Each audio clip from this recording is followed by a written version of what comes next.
we have 45 days that the judges have clearly stated that the Republic of Kenya has to file a substantive response to the allegations that have been put forward by Bunge la Mwananchi and the first petitioner, the President of Bunge la Mwananchi, Francis Awino.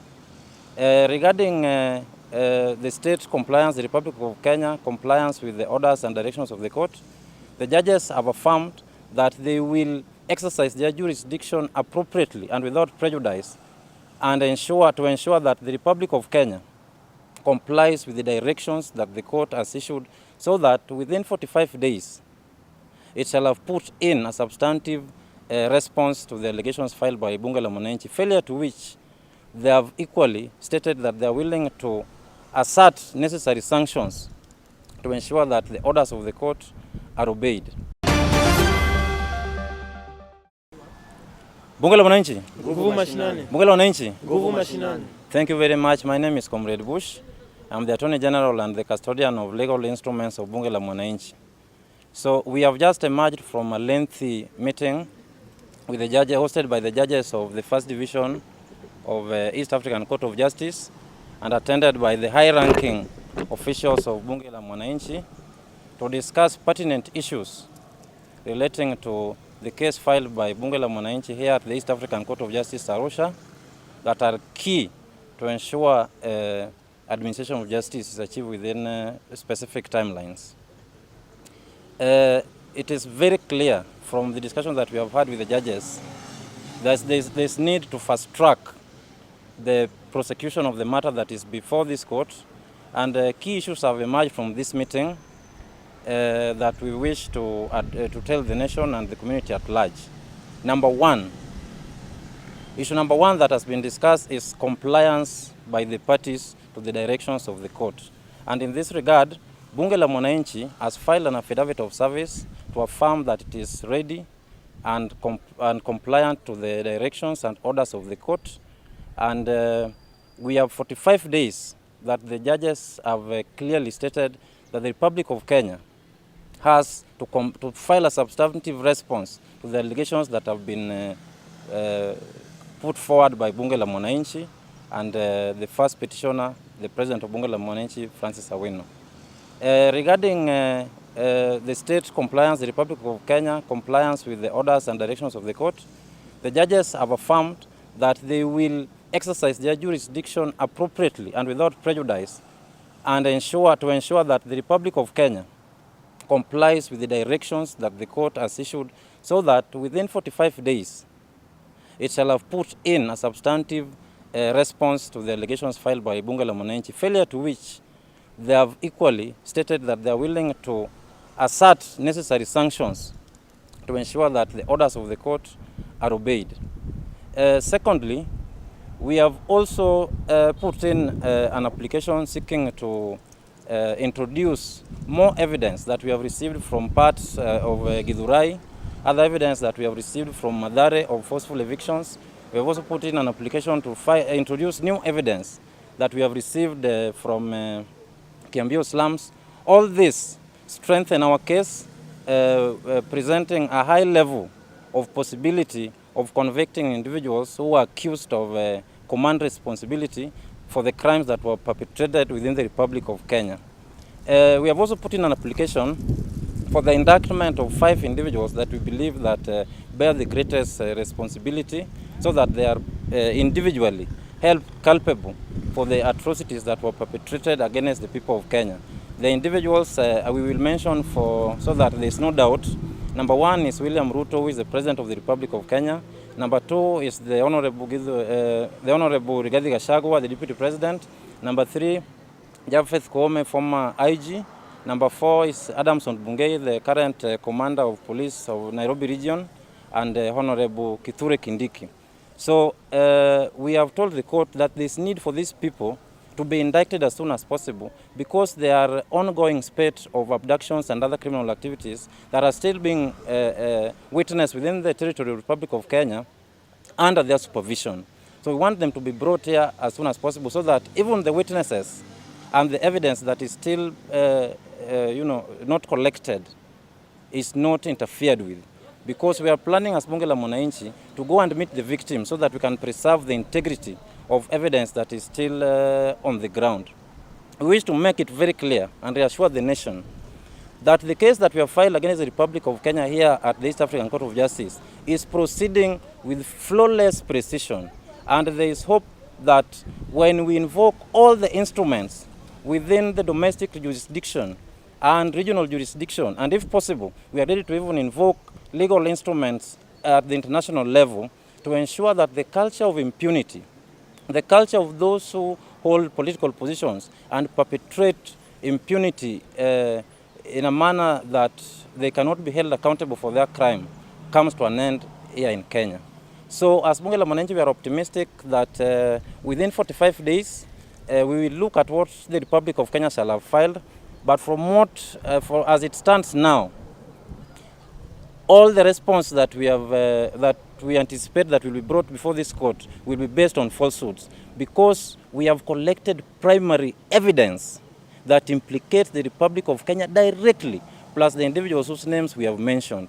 So we hope that the judges will convene as soon as possible so that the spate of abductions and forceful evictions that are still being witnessed in Kenya to date are brought to an end as soon as possible. Thank you very much.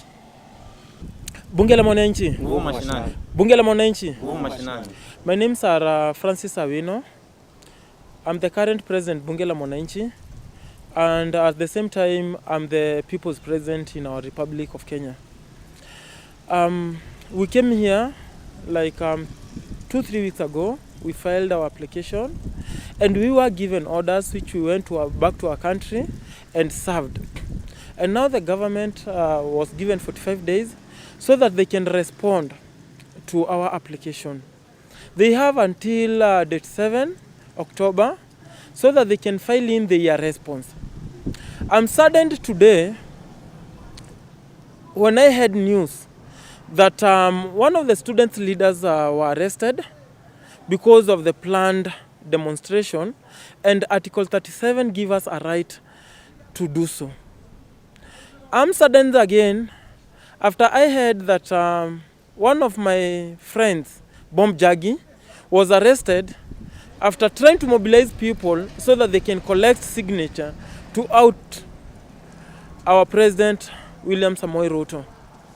And since we are in the Court of Justice, where we believe we shall find justice, we even feel like we won't wait until October 7. We are going to file an application and a certificate of urgency so that we can get orders which will bar our government and our rogue police officers from violating our constitution. And we believe the way we came here at first and found justice through the first orders, we believe still we shall find justice towards the people that their rights are being violated. We believe we shall find an answer, and we have hope in this court. And as the saying says, that there is always a light at the end of the tunnel. We have already found our light here in this court, and we believe that those people who are murdered, those people who are forcefully evicted, those people who are forcefully arrested, it is the last time it is being done in Kenya. Because we believe we shall find orders which shall be abided by the people that are in power.